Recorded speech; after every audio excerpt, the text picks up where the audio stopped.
Bueno, buenas noches, bienvenidos a la presentación del libro de Rabia y Olvido de Raúl Gómez Zurdo y agradecer a la editorial Uso que haya querido presentar este libro aquí y por supuesto también a su autor y a su presentador. Así que nada más, muchas gracias. Bueno, pues me toca a mí, creo. Muy buenas tardes a todas y todos. Buenas. Muy buenas. Quizás tenía aquí mucho material para hablar, voy a ser un poco más breve. Quizás haya, os decía, digamos, trasfondo moral o metafísico o ontológico en esta novela que quizás tenga que ver con Bach y como símbolo de la resistencia a separar lo sagrado de lo profano. Y Bach, si queréis, como símbolo, como signo de una presencia del espíritu en los seres humanos. Lo digo porque buena parte de la novela va en dirección contraria, donde Bach solo sería un contrapunto, una ínsula de excepción. Toda la novela va en dirección contraria porque llama la atención casi desde el comienzo, un panorama bastante desolador y desolado. Rodrigo Peña, el protagonista, es un personaje aparentemente sin convicciones profundas, sin creencias, profundamente desengañado. Es posible que la novela de Raúl Gómez Zurdo tenga la intención de soltar un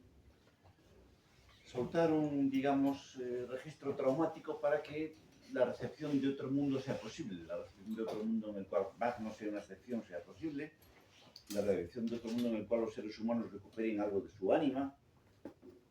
No olvidéis también otra cuestión que nos prolegómenos a esta presentación, y es que hace ya más de un siglo Kafka habló del asesinato del alma.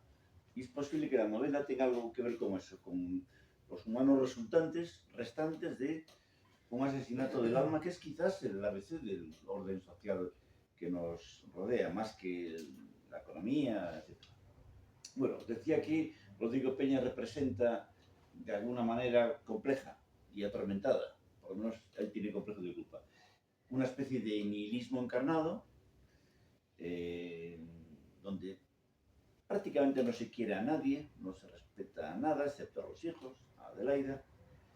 Un doctor que ejerce, digamos, de confesor en este mundo sin almas, en este mundo de creencias, de confesor de los cuerpos, ya que las almas no existen, aunque los cuerpos aprovechan la consulta médica para hablar de todo un poco, su madre, su prima, etcétera, etcétera, y el doctor Rodrigo Peña a duras penas aguanta estas confesiones inesperadas.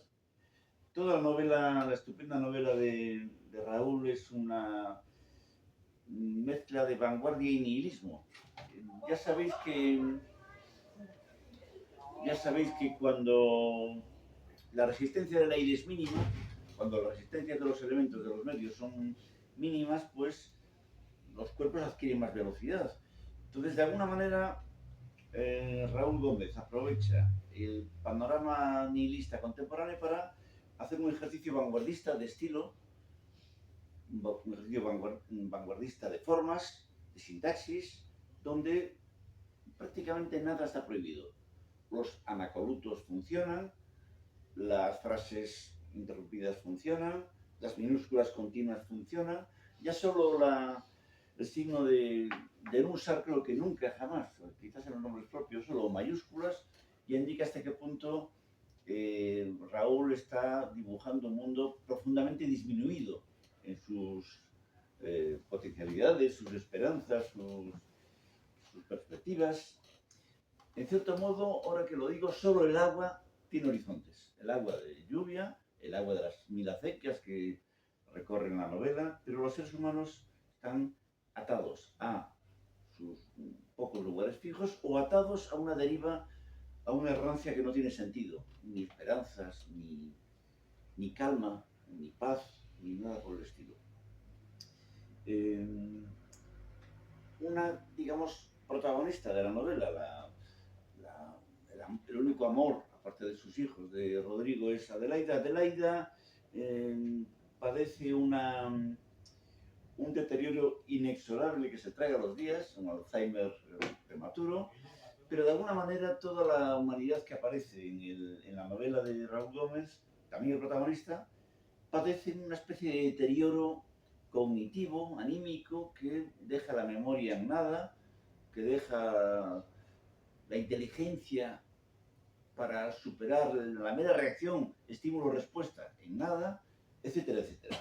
De algún modo, el nihilismo de Rodrigo, la fe deconstruida, si queréis arruinada, de Adelaida, padecen ambos una especie de ruptura de todo hilo de continuidad. Y casi uno diría así de paso, menos mal que no hay continuidad, porque claro, si el escenario es infernal, al menos que haya rupturas continuas, para que el fuego no acabe por consumirnos. La película, iba a decir, la novela, que es como una película, o sea, muy cinematográfica, muy dinámica, está inundada por una especie de plaga de langostas, donde los humanos son como insectos furiosos, insectos inescrutables, insectos molestos unos con otros, y una constante presencia de multitudes solitarias, donde nadie es nadie, pero en cierto modo el estruendo de la multitud ocupa el primer y el segundo plano. Otra constante de la novela, de Rabia y Olvido, es la inexistencia del cielo. No hay cielo, o no se puede percibir el cielo, o no se puede mirar el cielo, porque el cielo continuamente se derrumba en una lluvia interminable. Interminable como el agua de las acequias, que van casi siempre de norte a sur, pero tampoco está muy claro. Es posible que la propia intensidad de la narración, donde no hay un momento de respiro, donde no hay un momento de narración pausada, lineal, coherente al estilo, digamos, narrativo tradicional, sea lo que impide que haya una hilazón tradicional. Porque ya sabes que la intensidad, por ejemplo, del amor, se casa difícilmente con el matrimonio. Y del mismo modo, la intensidad en general se casa difícilmente con las grandes narrativas que tienen un comienzo, desarrollo y fin. Y en cierto modo, la novela de Raúl, estando cargada de frases, por ejemplo, de frases, mil frases, para recordar, por ejemplo, me acordaba ahora con una sonrisa un poco amarga de la frase, bueno, los pobres siempre llegan antes. Los pobres siempre llegan antes. Como los pobres no tienen nada que hacer, ni tienen una vida llena y ocupada, llegan antes a los sitios. Os decía que esta intensidad impide casi cualquier tipo de coherencia narrativa clásica. Hay que captar el pulso de la novela en fogonazos, una especie de puntuación sin texto, ¿de acuerdo? Una especie de incisiva puntuación sin texto. Esto permite, incluso facilita momentos gloriosos. Así me veo, dice el culpable de esta novela, marrón, ocre, traspasado por un dolor cobrizo. Silencios de gruta. El gato aferrándose a él como un dios antiguo que lo sabe todo acerca de nosotros. Vastas penumbras de la vida joven, etcétera, etcétera, etcétera. Hay 1000 momentos gloriosos, clásicos diría yo, dentro de un conjunto que elude continuamente la forma de la catedral, incluso barroca. No quiere catedrales, no quiere iglesias visibles. La novela de Raúl navega una marejada sin costas, sin rocas, sin escollos, sin puertos visibles.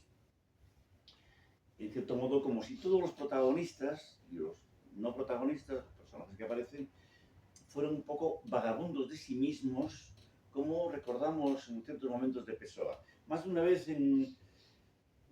leyendo la novela de Raúl, que la leí quizás tan interrumpidamente como la novela en sí, uno se acordó de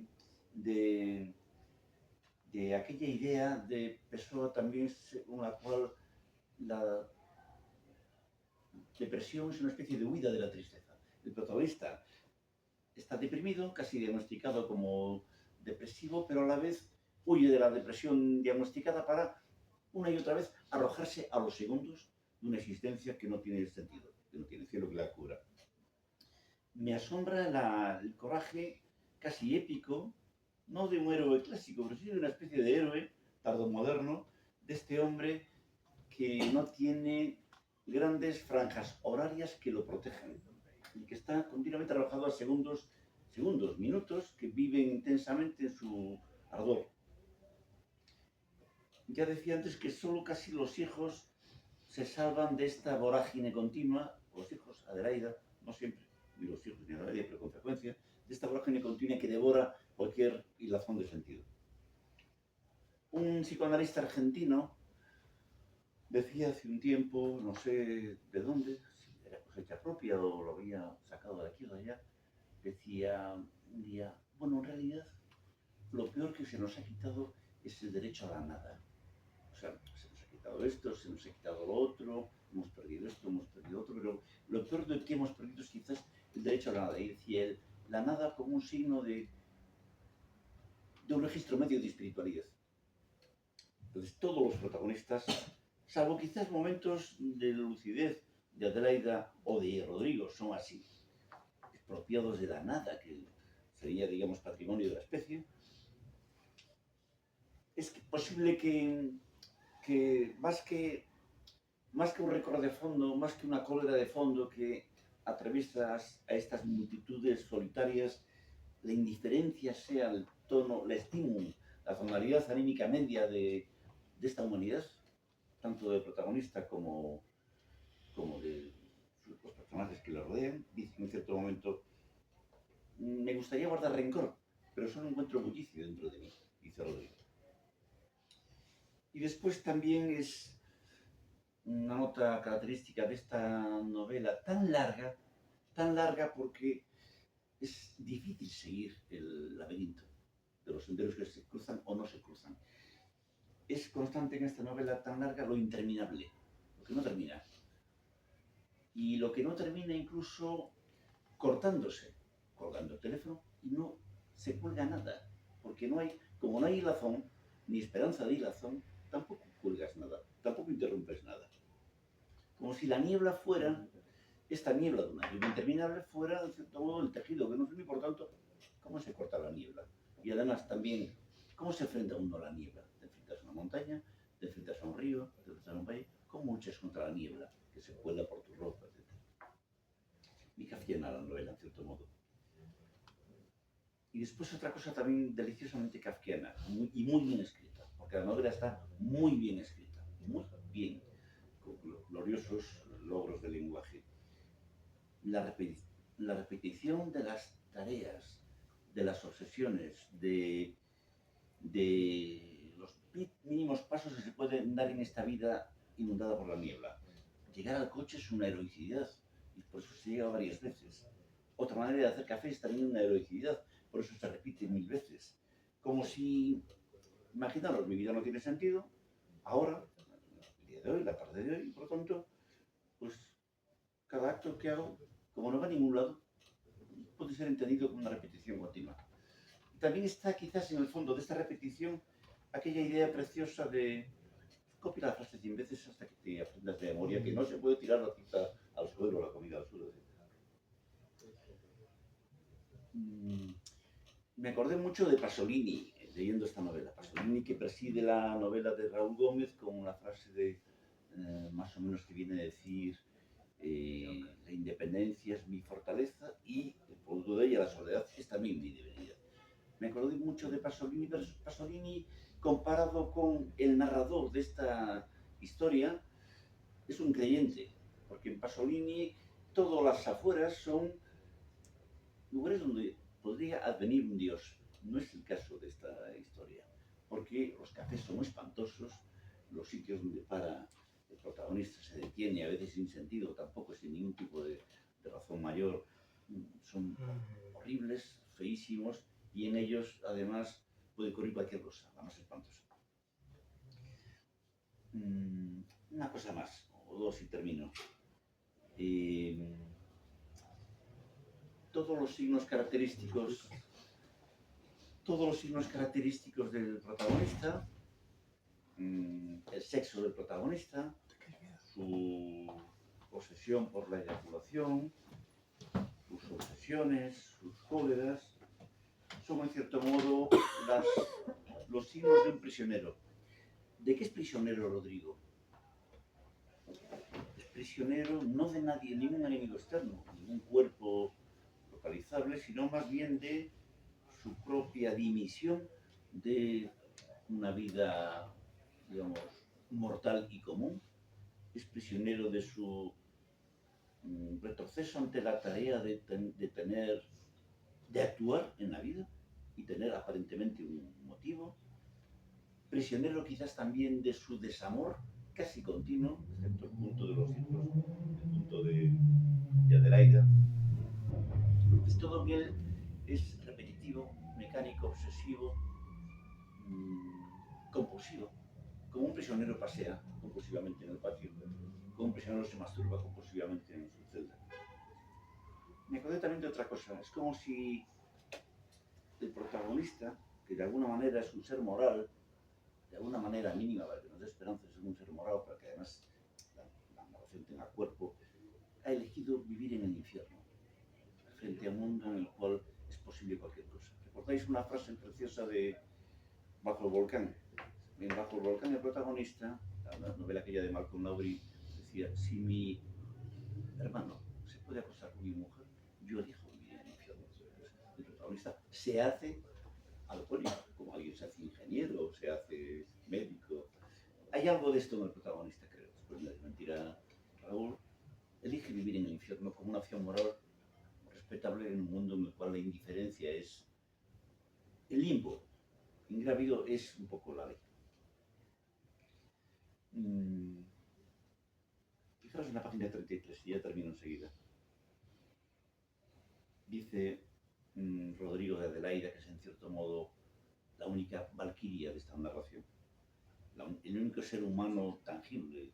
Dice de ella que no tiene memoria y por tanto no se entera mucho de lo que se pueda pensar o decir de ella. Oír su voz me descompone. Sin total nostalgia, tal bienestar, dejarme ir hacia el sueño, que se parece a dejarme ir hacia el sueño como un potrillo hacia la madre. Hay una enorme piedad de Rodrigo hacia Adelaida, que nunca sabremos quién es, una mujer mayor que él, de pelo entrecano, creo, amante de la música, culta, inestable, como lo somos todos, pero más todavía si hay una lesión que ha roto el hilo de la memoria y demás. Y hay también entre ellos dos una especie de fraternidad de los huérfanos. Es decir, como si se amasen como se aman los seres abandonados. Recordad Cumbres Borrascosas entre la relación entre Heathcliff y ella, que creo que era la hija del dueño de su casa. Una especie de, sí, más que amor romántico, amor clásico, fraternidad entre seres perdidos. Y después, una cosa más y ya termino, el lugar clave del extranjero en la novela. Rodrigo es extranjero a sí mismo, Adelaida es extranjera a sí misma, Bach es un extranjero entre nosotros que de vez en cuando aparece, vuelve a la tierra. Cristo como el extranjero, como símbolo mayor de la extranjería, para poder hacer algo en este mundo, decir algo en este mundo.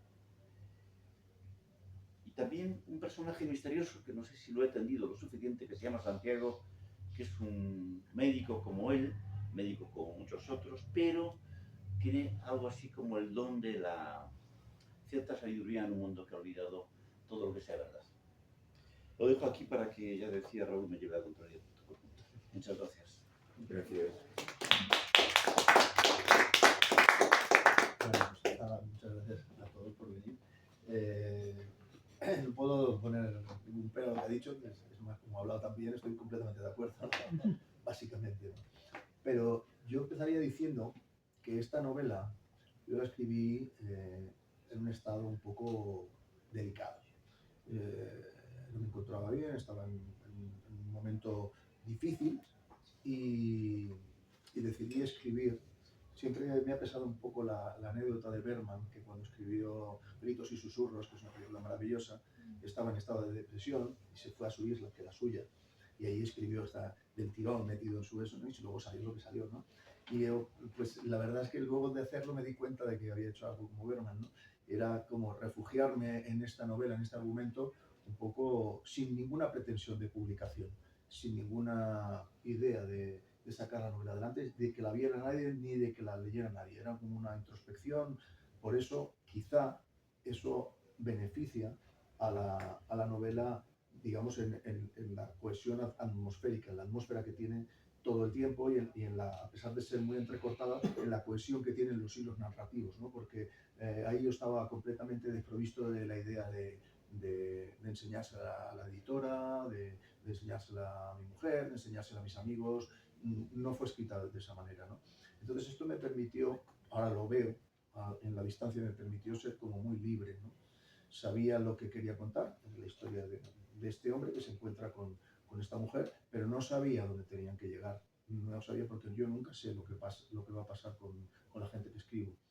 Eh, puede suceder, puede que tenga una imagen, puede que tenga un paisaje, puede que tenga una anécdota, puede que tenga algo, pero que es una referencia muy vaga dentro de lo que es la peripecia que yo voy a escribir. Entonces son los mismos personajes, el mismo ambiente, el que va induciendo poco a poco las relaciones entre ellos y lo que supone la estructura de la novela. Y más en este caso porque no tenía idea de nada. Entonces, como me sentí tan libre, al mismo tiempo de que estaba muy deprimido, me sentía muy libre, me parece que me pude adentrar bien a nivel formal, o sea, despojarme de los condicionamientos, de las convenciones, para adentrarme a nivel formal en los personajes. Porque yo siempre lo digo, me parece que hay dos maneras de hacer arte. Es un poco simplista y reduccionista, pero una cosa es contar acerca de, y otra cosa es hacer vivir al espectador o al lector lo que sucede en eso. Esta segunda opción, que suele ser la mía, lo intento, supone que utilices todos tus recursos formales y todo lo que tú sabes, incluso en contra del público, incluso en contra del espectador, incluso en contra de la comprensión, que lo utilices para crear esa sensación de dificultad, ¿no? Pero es un riesgo, esta es una apuesta, ¿no? Entonces yo no he escrito acerca de la depresión, no he escrito acerca del Alzheimer, no he escrito acerca de ello. Yo he intentado, por medio de una ruptura en el lenguaje, por acciones que tú has comentado, que no están concluidas, que pasamos de un escenario a otro como si fuera realmente un sueño, ¿no? Que estás en varios sitios y vas viviendo situaciones que están hiladas pero tampoco lo están. Lo que he querido ha sido mostrar esa sensación de depresión y en el caso de ella de Alzheimer, ¿no? Yo he padecido depresiones, no he padecido Alzheimer, lo padeció un poco mi madre, creo.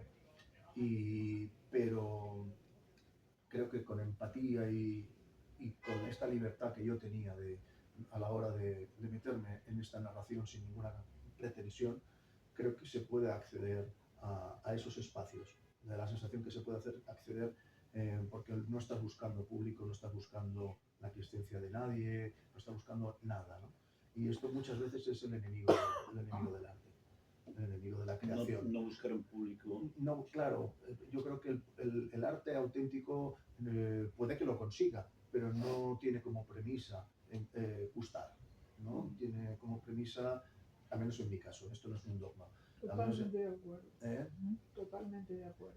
Claro, uno va buscando su propio sistema y es ahí donde se encuentra lo más genuino. Yo lo máximo que puedo hacer por ser honesto de cara a los lectores, lo máximo que puedo hacer es ser honesto conmigo mismo. Y eso significa escribir como tengo que escribir. Si puede parecer hermético, puede parecer difícil, creo que el lector va a percibirlo, pero lo va a percibir no como un rechazo al lector, sino como una prueba de honestidad que alguien escribe. Creo que no hay que verlo el lado negativo. Y en este sentido yo me volqué, bueno, envié la novela, envié otra a la editora y me dijo, bueno, podemos publicar. Y digo, bueno, tengo otra cosa. Y era esto. Y inmediatamente cuando la leyó, dijo, esta, no hay duda, esta. Yo me quedé bastante sorprendido porque luego, claro, también hay que defender. Y esta novela tengo que decir que me ha creado bastantes problemas en casa. Sí, porque, bueno, en mi caso de mi madre, que es un poco la inspiradora, del personaje de ella. Iman es un fenómeno. Claro, la novela es como es. Y entonces ella, al leerla todavía sin imprimir, todavía en el manuscrito, pues bueno, se puso a llorar. Ay, hijo, está muy bien escrito, pero no sé qué, lo típico de las madres y tal. Y esto, bueno, y lo dejé correr, ¿no? Pero en la segunda vez que la leyó ya lo hizo con el libro impreso, ¿no? Me dijo, es que está muy bien. Entonces le había entrado un poco la coquetería esa, de gusto, de ese transformo, ¿no? Entonces agradezco mucho que haya tenido ese cambio, porque yo creo que denota una libertad interior muy grande, ¿no? Que es disociarse de un mal, incluso propio, aunque sea embrionario, para ver que hay algo ahí que no es ofensivo, aunque sea crudo, sino que lo que produce es un vínculo entre los seres humanos. Porque a pesar de lo que tú has contado, sí que es verdad que es una novela claustrofóbica en la que parece que no hay salida, no hay cielo y tal. Sí que hay, por parte del escritor, en este caso yo, sí que hay un deseo de establecer un vínculo con el hombre, con el ser humano. Para mostrar una parte del mundo en el que vivimos, que es caótica, que está dentro de nuestra mente, que es cada día peor a nivel social, a nivel político, cada día peor. Nosotros vivimos en pan bimbo aquí, en otros sitios viven mucho peor, ¿no? Pero cada vez es más desordenado, más superficial, hiperestimulado, cada vez hay menos silencio, menos profundidad. Y como tú bien dices, este personaje dice vivir en el infierno. Sabe dónde está, trata a gente como él todos los días, pero decide vivir una vida al límite y no sabe lo que le va a pasar. Y en esa vida al límite, que ella también le coge el relevo, se produce algo, ¿no? Y ese algo es realmente lo misterioso. Y esa es la apuesta que todos, de alguna manera, creo que tendríamos que hacer para que este mundo no se nos vaya de las manos y se nos termine de hundir. Porque La novela tiene de estas cosas de moral que hiere. Lo que hiere, pues, incluso lo que ofende, hasta diría yo que puede ofender, no solo a tu entorno, sino a cualquiera que la lea, porque dibuja un mundo muy crudo, un mundo muy, o sea, muy infernal realmente. Pero te quería preguntar, ¿qué relación hay entre la violencia de Serpientes de Fuego y esta? Más terrenal aquella, más sí, abstracta y atmosférica. sí. Aquella era la primera novela, Serpientes de Fuego, es una violencia mucho más terrenal, ¿no? Es la historia de un niño que su padre se va a la cárcel porque ha matado a 3 en Guatemala. Lo cría su tío y lo matan al tío, los de la izquierda, los de las contras, y entonces él se promete que un día encontrará a los asesinos de su tío y a partir de ahí, pues, el ejército... Entonces hay una violencia que es la que se vive en Guatemala. La violencia está latente. Tú llegas allí y hueles la violencia, algo va a pasar, algo va a pasar. No es que algo va a pasar, es que algo pasa. Porque si vuelves la cabeza hay un coche baleado y hay una que está tirada y toda la violencia está en el aire, ¿no? Entonces él vive en esa violencia. Pero es una violencia más real. Aquí realmente no hay una violencia tan sensual, ¿no? Hay una violencia más atmosférica, es como un espacio en el que es muy difícil moverse porque hay muy poco margen, ¿no? Son como esos cacharrines que tienen solo un agujerito de los Tetris, que son como puzzles y que tienes que hacer un montón de combinaciones para llegar ahí. Es muy difícil el margen de maniobra que ellos tienen, ¿no? Es una violencia más atmosférica, más de sustrato. Partiendo de la base de que se escribe, como decías, para curarse de algo, no pensando en tal o cual público, no, solo secundariamente. Por cierto, Rilke decía, ¿qué importa lo que yo diga de sus poemas? Pregúntese si podría vivir sin ellos. Entonces, partiendo de esta base de que se escribe por necesidad, una necesidad parecida al hambre, ¿cómo debería ser para que hubiera alguna coherencia en el autor la próxima novela? La próxima. Sí, la novela con la que te gustaría... A ver, segunda parte de esto no hay. ya te lo digo, ya está.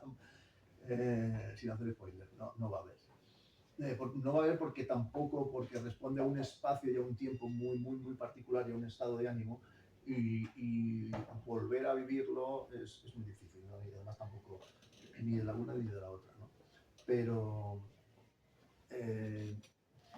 ¿cuál sería? Pues no lo sé, porque yo soy muy cambiante.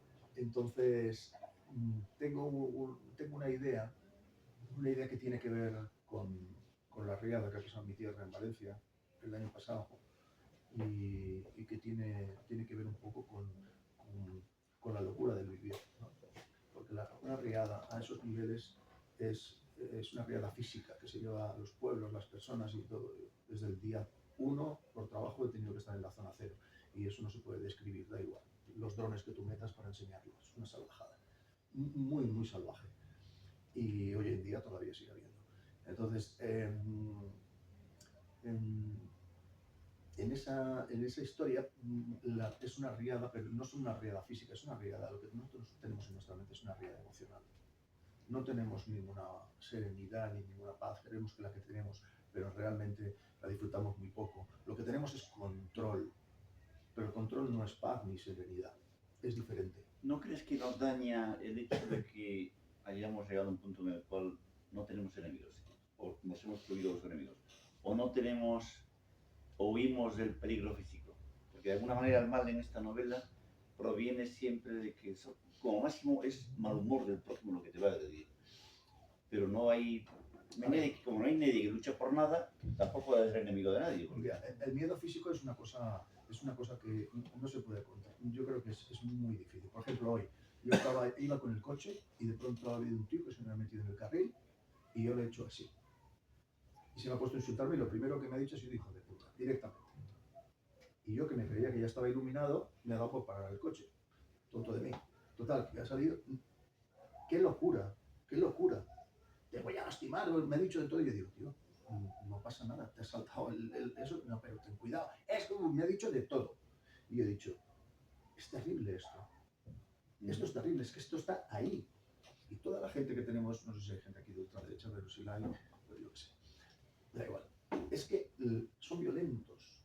No son dialogantes, son violentos. Ese es el enemigo, la violencia. ¿Sabes? No es una cosa de decir en el Parlamento, la degradación, tal, los insultos. Sí, es la violencia, es que te peguen. Yo creo que lo que tiene miedo el hombre es a que le peguen. Porque además hay un sustrato biológico que tiene que ver con la supervivencia física. La procreación para extendernos como especie y la supervivencia, llegar a viejos. Y tenemos un enemigo físico. Quiero decir, el mundo está lleno de una violencia que está saltando en todo momento y es una violencia completamente física. Luego está la otra violencia. Pero contra la violencia física es muy difícil luchar.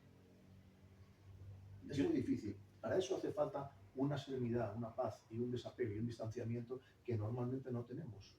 Lo que tenemos es control sobre determinadas cosas. Y en una situación así te lo desbarata.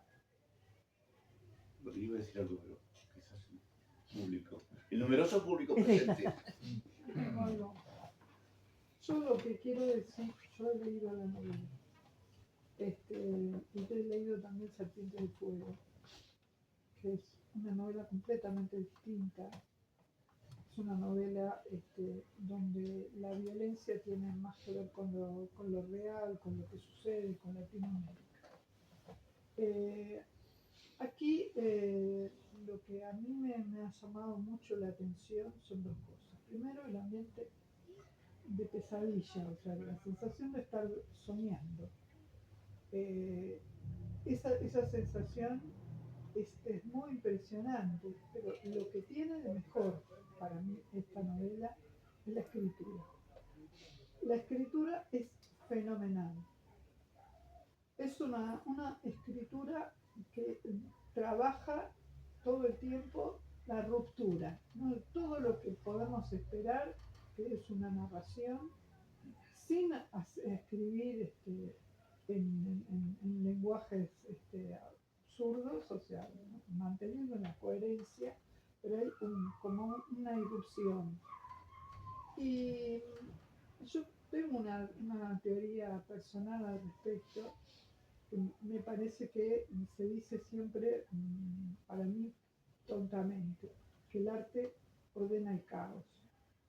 Y yo creo que el arte falsamente lo ordena, pero es para que produzca o muestre ese agujero negro, ese caos que está en el fondo de las cosas. Eso es lo que hay. La sensación de ese caos hirviente, ¿no? Eso que aparece un poco en Kierkegaard. Ese caos hirviente salta y uno tiene esa sensación de algo que no sabe hasta dónde se va a romper. A mí me parece una novela estupenda. Esa es mi opinión. Estoy de acuerdo. Estoy de acuerdo, aunque yo diría que de esta novela se saca más bien la idea de que es la ausencia de choque físico con tu hermana, con la cual no estás de acuerdo en absoluto en esto, lo otro, o lo que sea, nuestra reserva, la que ha generado la pesadilla. La retirada de todo tipo de enfrentamiento primario, la que ha generado la pesadilla de este limbo en el cual nadie es amigo de nadie, tampoco nadie es enemigo de nadie, nadie hace sangrar a nadie, o casi nadie hace sangrar a nadie, porque al fin y al cabo vivimos violencias a distancia. Bueno, el tráfico es una excepción o el fútbol, pero la vida media de nuestros ciudadanos transcurre en un tedio sin término, como las acequias de esta novela, ¿no? Y uno podría sacar la conclusión de que hace algo que hace a medias Rodrigo, y que hay que buscar el choque, aunque sea por lo menos verbal o anímico, para salir de la sensación de sueño y de la indiferencia en la cual no vamos a ningún lado, ni siquiera a chocar con nadie. Pero tiene mucha culpa, ¿eh? Él es un típico hombre, ser humano, producido por la tradición judío-cristiana que tenemos. Está lleno de culpa, ¿no? Pero yo sobre todo lo que he querido transmitir, aparte del estado depresivo en el que está y la sensación de culpa que tiene permanentemente, yo creo que lo que he querido transmitir aquí, lo que he querido poner en el papel es qué es un hombre. O sea, ¿qué es un hombre macho? ¿Qué es un hombre, un macho? ¿Qué es? ¿No? En este mundo en el que estamos tan sofisticados, en el que somos pura inteligencia, en el que hay gente que se ilumina, hay gente que llegamos a la luna y hacemos todo esto, pero ¿qué sigue siendo un hombre? Porque hemos ido tan deprisa en cuestión de 5.000 o 6.000 años y nos hemos dejado, no le prestamos atención a nuestras pasiones básicas, a nuestros impulsos básicos. Nos hemos hecho muy sofisticados, pero sigue estando, y mi amigo Felipe y yo tenemos un amigo que es doctor, médico, que es extraordinario, Hilario, extraordinario, y habla que somos biológicos, básicamente, antes que nada somos biológicos, y los dos programas que tenemos en la mente son fornicar, para mantener la especie, y matar o huir si es más fuerte el adversario. Estos programas están completamente tapados, están completamente... es cada día más. De hecho, la tradición judío-cristiana lo que ha hecho ha sido condenar el cuerpo y primar la mente, que es la que nos conduce a Dios, ¿no? Pero no solo esto, sino un montón de cosas, lo que ha hecho ha sido una desvinculación del cuerpo que nos hace que no nos enteremos. Entonces, las mujeres... por el hecho de poder parir, yo creo simplemente por el sistema que tienen, la potencialidad de poder parir, están más en contacto con la tierra, con algo que es más ancestral, algo que es más primitivo, algo que es biológico, que sigue siendo biológico, aunque luego no se llegue a cabo, ¿no? Pero hay algo diferente. Pero, ¿qué pasa con los hombres? ¿Qué pasa con los hombres cuando no eyaculamos? Con frecuencia. ¿Qué pasa? ¿Qué sucede? Quiero decir, nosotros necesitamos muchas veces el descanso, la serenidad, la paz, para poder entendernos con alguien, o incluso con la propia mujer. Tenemos que desfogarnos. Esto es algo que es muy difícil de comprender, y yo no sé si en este mundo en el que ahora el feminismo está consiguiendo tantas cosas y tal y cual, ¿qué pasa? ¿Qué lugar tiene el hombre? Pero no hablo del hombre sofisticado, el hombre razonable, el hombre que hace las labores de casa, que cambia los pañales y todo esto, no, sino el hombre que tiene esa parte primitiva. ¿Qué pasa? El hombre que añora una épica, por ejemplo. Bueno, no sé si es... eso es muy bonito, pero no sé si es así. Bueno, es muy bonito, pero se puede dar lugar a... Sí, le podemos dar, que es épico, pero que hay algo más épico que procrear, hay algo más épico que estallar. ¿Qué hacemos con eso, no? Entonces este es un hombre que finalmente, en el único momento en que encuentra cierta paz y cierta serenidad, o sea, que le bajan ciertamente las revoluciones para poder entenderse con el ser humano, es justamente cuando ha eyaculado. Porque es una función básica, es muy básica, y hay gente que tiene mucha energía. ¿No estaríamos menos obsesionados por el sexo si hubiéramos conseguido tener una vida más femenina y más viril? O sea, más humana, o sea, más capaz de sentir y hablar según se siente y pensar según se... Ya, pero es que no nos han dejado sentir en la tradición que nosotros tenemos. no nos dejan sentir. Tenemos un Dios que tenemos que sentir lo que Él diga, pero no tanto sentir. ¿El Dios te refieres al Dios? El Dios cristiano, el Dios católico, básicamente. Yo diría que no. Yo juraría que no es culpa de nada. Tampoco en esta novela ningún Dios tradicional. Es quizás culpable el Dios sociedad. Sí, El claro. Dios...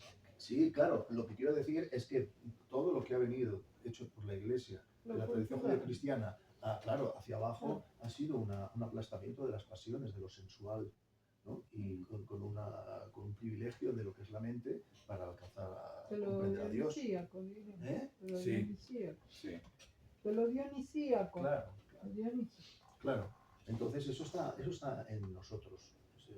Estamos cortados, estamos muy cortados. Decía que André Malraux, una de las cosas que decía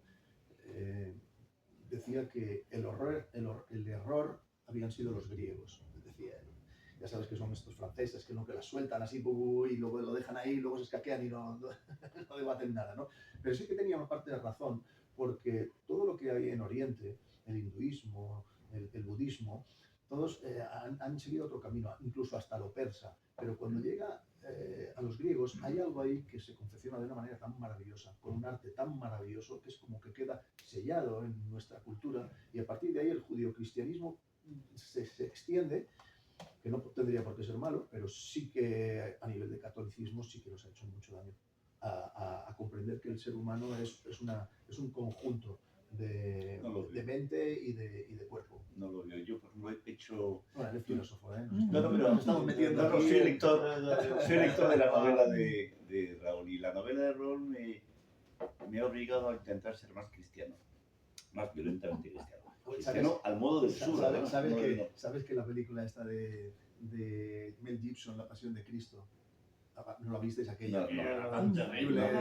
aún no. Era celestial, ¿no? La sangre, todo la misma tal y cual. Dice que después de verla hubo una afluencia y unos fichajes grandísimos de la iglesia. O sea, que fue una cosa de ver al pobre señor sufriendo, pues un mogollón. Entonces, bueno, puede ser que te haya hecho más cristiano, no lo sé. No, me llevó a añorar cierta violencia elemental. Tu novela, esta. Así como la otra, quizás la de Serpientes de Fuego, que usa una violencia muy distinta, donde había mucha ternura, como hay aquí, tanto más que aquí. Pues, qué sé yo, te lleva a pensar en otras cosas. En este caso, para combatir esta niebla que hemos generado a fuerza de llevar la democracia hasta niveles neuronales, yo sí pensé, ¿por qué no somos un poco más violentos a la hora de decir no, por ejemplo, y nos ahorramos enemigos a distancia, desahogos en red, eyaculaciones precoces o no precoces que no vienen a cuento? No sé si las eyaculaciones se pueden evitar. No. Y la frecuencia tampoco. Eso no sé, yo creo que se puede evitar todo. Eso creo que viene con la naturaleza del individuo, del ser humano, unos más y otros menos. Pero sí que creo que es una necesidad básica que no está atendida en el hombre, no está comprendida, no está trascendida. En el varón. No está trascendida. Y entonces eso produce un cataclismo, ¿no? Un cataclismo de mente, una confusión de términos muchas veces. Una moral doble, una confusión de éticas, de morales, de fidelidades, todo está muy confundido, simplemente porque hay algo aquí. Lo hablaba una vez con una amiga, con Sara, que es la mujer de Felipe, y me decía, es que las mujeres necesitamos estar bien para hacer el amor, y los hombres a veces necesitamos hacer el amor para estar bien, ¿no? Entonces, esto puede ser muy simple, soltado así, ¿no? Pero hay un punto de esos dos en que nos tenemos que encontrar, y donde el hombre y la mujer, más allá de que el acto del amor, el acto de hacer el amor sea un acto misterioso y sagrado, ¿no? Tiene que haber un punto en estas dos tendencias en general, no en particular, en general, en el que nos podamos entender de alguna manera. Y lo digo porque este personaje lo hace varias veces, pero no lo hace con ninguna presión, lo hace para desahogarse, además en situaciones como muy cotidianas y como con gente cerca, además con algo que yo puse incluso feísta, para ponerlo como más dramático, para señalar más que la necesidad que él tiene de soportar el mundo es simplemente momentáneamente masturbarse y quedarse completamente relajado por un instante, porque no soporta el mundo, ¿no? Entonces, para llegar a esta conclusión y esto, que pegara fuerte en un lector para que intentara llegarle a un lugar, he colocado esos momentos que le suceden, momentos incluso que son un poco desagradables, Porque no es una cuestión de lo que tenga fuera, es una cuestión de que es una necesidad que tiene que salir. Así es como yo lo he sentido. Es como si el protagonista de la novela, para los que no la habéis leído, de Raúl, fuera un hombre que ha aceptado que se le prohíba todo, la violencia clásica, la conquista clásica, el desahogo clásico a través de la fusión laboral, etcétera, etcétera. Y entonces, como resultado de esta represión, de lo clásicamente dañino o peligroso o mortal, vuelve sobre él todo lo letal, pero en forma de niebla. Todos son sueños sin continuidad, todos son pesadillas sin término, todo es lluvia, todo es mal humor, todos son malas caras, con raras excepciones, sus hijos, Adelaida. En ese sentido creo que la novela de Raúl dibuja bien la pesadilla en la cual ha concluido la democracia, donde no puede pasar nada, no pasa nada y sin embargo vives en el infierno. Te puedes pegar casualmente aquí o allá, pero en general no pasa nada. Creo que dibuja bien esta especie de pesadilla de la paz perpetua que hemos logrado inyectando toda clase de prohibiciones. Yo creo que esa forma de sueño que hay, que decía Liliana, ¿no? Es una especie de sueño, no sabes si está en un sueño. Eso sí que yo lo entiendo y no pretendo buscarlo, porque hay muchas veces que no sé si es real lo que estoy viviendo o es un sueño. De hecho, los sueños me representan mucho más. Me siento mucho más a gusto en los sueños. Sé que estoy soñando, pero me siento mucho más libre. Mucho más libre. Voy en mil sitios, sé lo que está pasando, acepto las rupturas, acepto la violencia, lo acepto todo de otra manera, ¿no?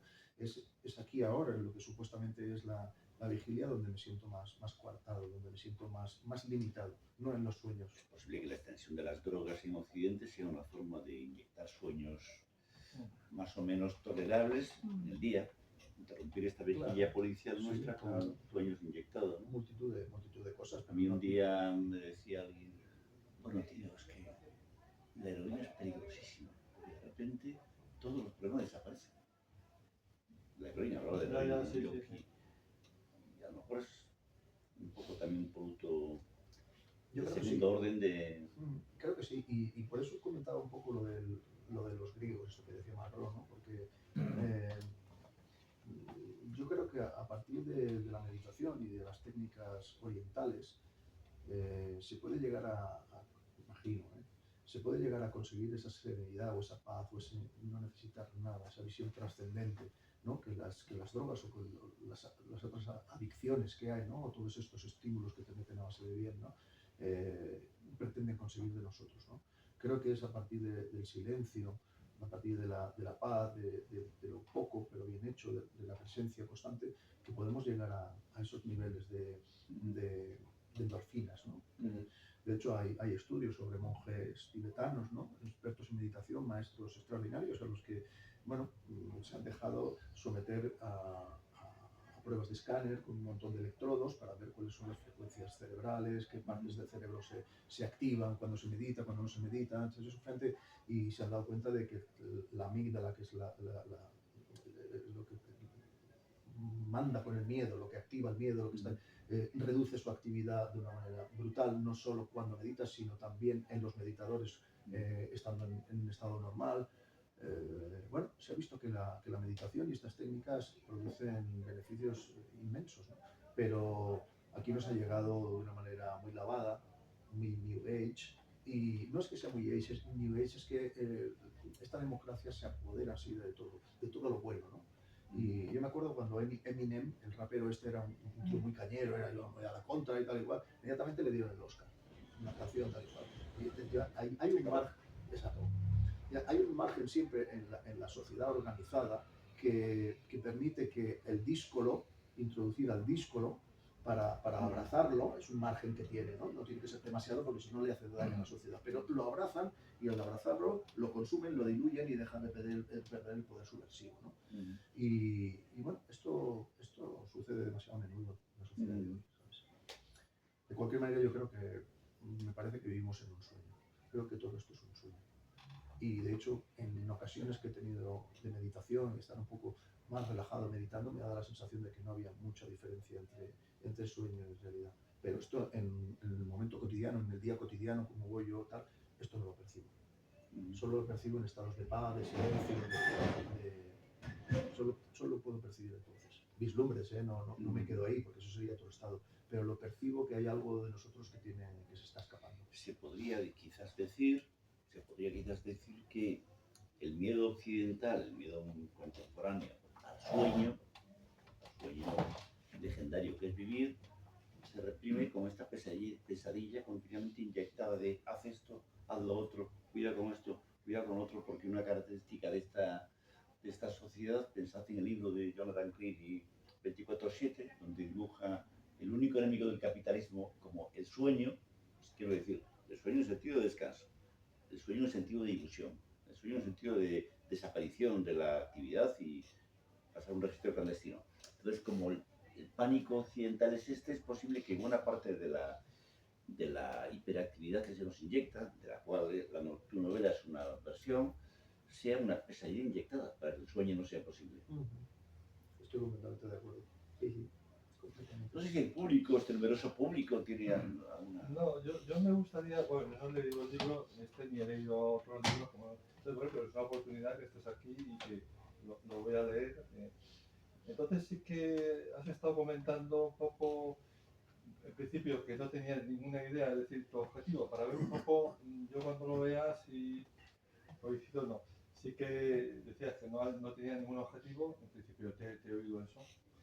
Y luego, bueno, pues has estado comentando algo que es un mundo caótico y tal, que yo pienso que el mundo siempre ha sido caótico, es decir, que no creo que quizá estemos en un cambio de ciclo, pero el mundo siempre ha sido caótico. Yo creo que eso es una de las cuestiones que tiene el mundo, es decir, que no se puede poner puertas al campo, ¿no? Pero lo que sí que me parece interesante es ver si tú estás estás con depresión. La depresión yo no la he sufrido, pero he visto gente que ha estado deprimida y creo que es uno de los estados realmente duros. Entonces, tú a la hora de ponerte a escribir, ponerte a plasmar pues lo que tú consideras, una serie de ideas, ¿no? ¿Qué objetivos te planteas para hacerla a la hora de la novela? Porque algo tienes que plantearte, es decir, no creo que uno se ponga normalmente una hoja en blanco y empiece a salir una novela, sino que en principio tiene que ir desde mi punto de vista. Pues a veces sí. ¿Te llamas? Elías. Elías. A veces sí, mira, hay una, no me lo voy a poner a buscar porque está aquí en el móvil y sería, pero hay una cosa que dice Marguerite Duras, que dice que cuando se sienta a escribir no sabe qué va a escribir, no sabe.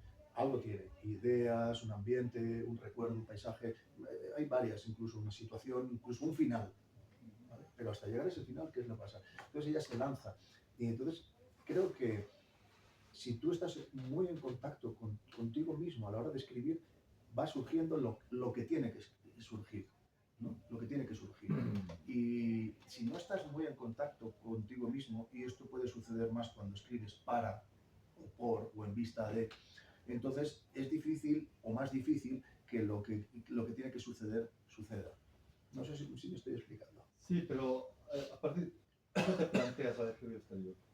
Cuando yo me senté, yo tenía el personaje de él. El personaje de él. ¿Lo tenías en mente? Sí, el personaje que está desesperado, simplemente está deprimido, no lo acepta, pero es alguien que trata a mucha gente. Pues no lo que pasa en la seguridad social y lo que hacen los médicos muchas veces, ¿no? Y trata a mucha gente. Yo he sido también una persona, si no soy médico, pero soy una persona de cuidar en exceso, de cargar sobre mí un montón de problemas de la gente, de estar un poco ahí, ¿no? Desde niño, tal. Entonces, cuando me puse a escribir, dije, claro, uno de los personajes tiene que ser médico. Puede ser médico, porque vas a las consultas de la seguridad social, y yo he ido con mi madre y tal, y muchos van a contarle allí lo que les pasa, y muchas veces no tienen grandes dolores, pero es que les pasa que están solos, que no se entienden, que tienen miedo, tal, y muchas veces los médicos de hoy en día están perdiendo esa humanidad, porque la labor del médico, básicamente para mí, antes que nada, es la empatía, y luego a partir de la empatía es introducir, según tu ciencia, un medicamento u otro, porque se pueden valer muchos medicamentos siempre que tú hayas empatizado con él. Y él se carga porque no tiene las herramientas para ver esto, ¿no? Entonces se cansa de aguantar el tostón de todos y además incluso la manipulación de muchos de los pacientes hacia él por ser escuchador, ¿no? Y llega un momento que esa idea sí que la tenía. Bueno, a partir de ahí, ¿qué es lo que surge? Pues me imagino que surgen cosas muy básicas que están dentro de mí, ¿no? La figura materna. Tengo una madre muy, muy inteligente, muy sensible y la he tenido aquí siempre, ¿no? Básicamente aquí, sigue estando aquí, aunque ahora la detecto y le pongo un poquito de spray, ¿no? La sigo teniendo ahí, ¿no? Entonces, para mí es una fuente de inspiración, me cuesta mucho trascender ese sufrimiento y esa carga suya sobre mí, ¿no? Hay veces que todavía me doy cuenta de que quedan flecos que regresan, ¿no? Pero es una figura que a mí me ha ayudado muchísimo. Tengo una parte que es una mujer extraordinaria. Me ha ayudado mucho a ver que básicamente creo que lo que nos sucede aquí en la Tierra es papá y mamá. Que papá y mamá tienen un tanto por ciento elevadísimo de lo que nos sucede. Luego están los hermanos, luego está el ambiente, luego está lo circunstancial, luego están muchas cosas. Pero este freudismo de término medio, digamos, con el cual yo estaría de acuerdo, la importancia clave de la infancia, el laberinto familiar, etc. Este freudismo de término medio, incluso en sociedades antifreudianas, Estados Unidos o la Inglaterra actual, no tiene que ver con el hecho de que en Occidente nadamos siempre en torno a lo familiar y seguro y hemos olvidado la aventura de la exterioridad, del exterior, claro, que puede ser la calle, la ciudad claro, o la selva que está al lado. Claro, la aventura de vivir, pero también porque nuestras relaciones con nuestros padres, creo que es lo fundamental, no las teníamos de analizar. No terminamos de, entre comillas, matar al padre ni matar a la madre y no vamos hasta el final de ello. En general, no vamos hasta ello. Hay que matar al padre, no hay que ser hijo del padre.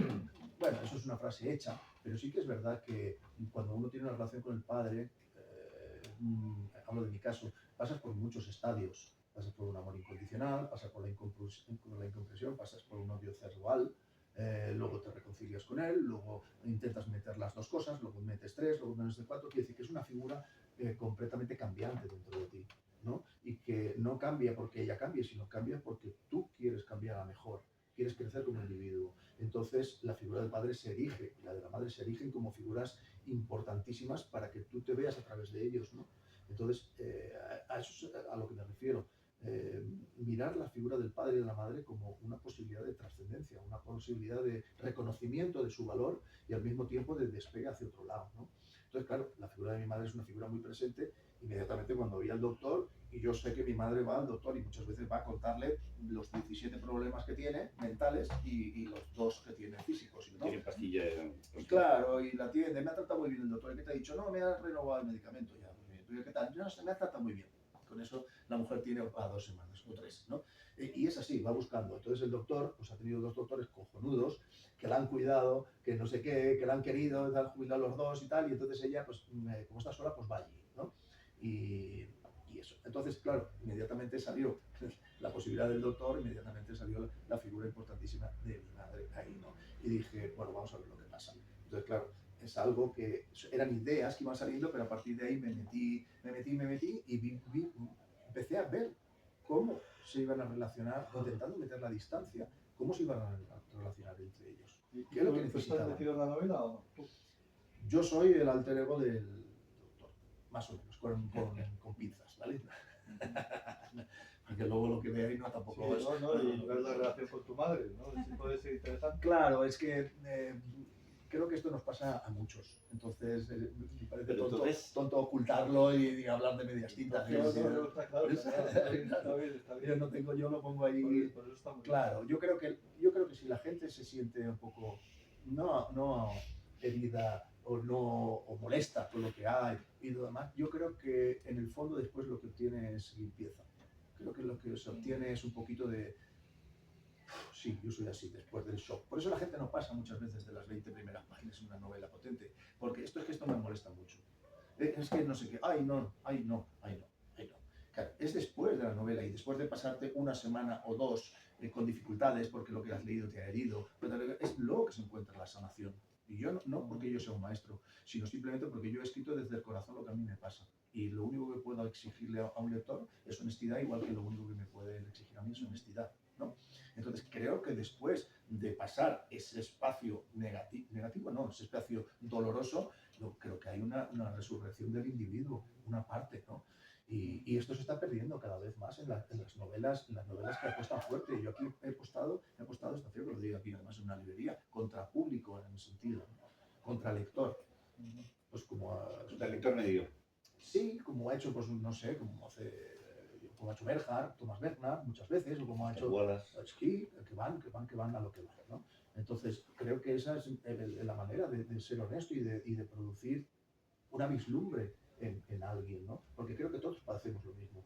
Los desánimos, las depresiones, los complejos de Edipo, los complejos de Electra, los abusos. ¿Cuántos abusos hay en nuestra vida? ¿Cuántos abusos sigue habiendo en las casas? Físicos, Y en sobre las niñas. Y en las empresas. Y en las empresas, en todas partes. ¿Y cuántos abusos mentales ¿Se sobre puede la dar un gente? paso en la vida sin pisar a alguien? ¿Eh? ¿Se puede dar un paso en la vida sin pisar a alguien? Sí, yo creo que sí. ¿Sí? Claro que sí. Sí. ¿Qué quiere decir eso? Quiere decir que yo soy pesimista en relación a esa esperanza democrática y Yo moderna. para nada. Es decir, si amas a alguien, está bien un refrán, lo siento, Sí. si amas a alguien, tu hermana, quien sea, pues también eres la persona que le puede hacer más daño. Aunque no quieras, no tengas la intención. O sea, no hay complicación tanto la vida. Yo creo que nos estamos enredando en mucho coco, ¿no? Como que no se puede dar un paso sin hacer daño. Si es la única solución que tenemos. Si no somos capaces ni de pensar que eso puede ser así, apaga y vámonos. No, lo que quiero decir es que sí es posible hacer una vida que no sea primaria. Por lo tanto, que excluya el peligro de lo primario. Se puede hacer una vida espectacular La ternura en es medio del primaria. caos y es la salvación que tenemos. Por eso estamos aquí, para intentar, para no divagar tanto, ¿no? Para ir un poco al amor compasivo, a la potencia de la vida. Yo no soy pesimista y soy el más pesimista, pero no soy pesimista porque creo en el ángel de cada uno y creo que eso va a perdurar sobre la oscuridad. Y creo en muchas cosas que tienen que ver con lo intangible, ¿no? Creo que tenemos que ser menos intelectuales y más con el corazón y simplificar más. Eso es mi sensación, ¿sabes? Sí, estoy de acuerdo. Esto de la eyaculación y todo, esto es complejísimo. Complejísimo.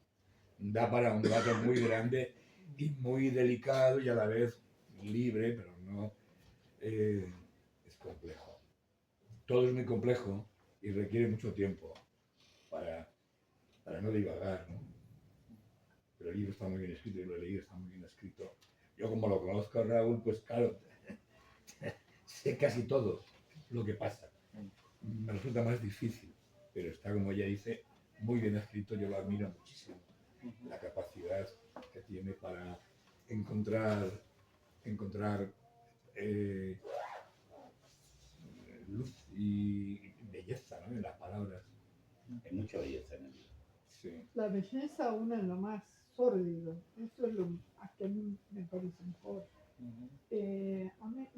mí me quedé pensando con lo que vos dijiste de los griegos, el tema de la cultura griega, el tema de la desmesura y la ibris, que es el fundamento de la tragedia.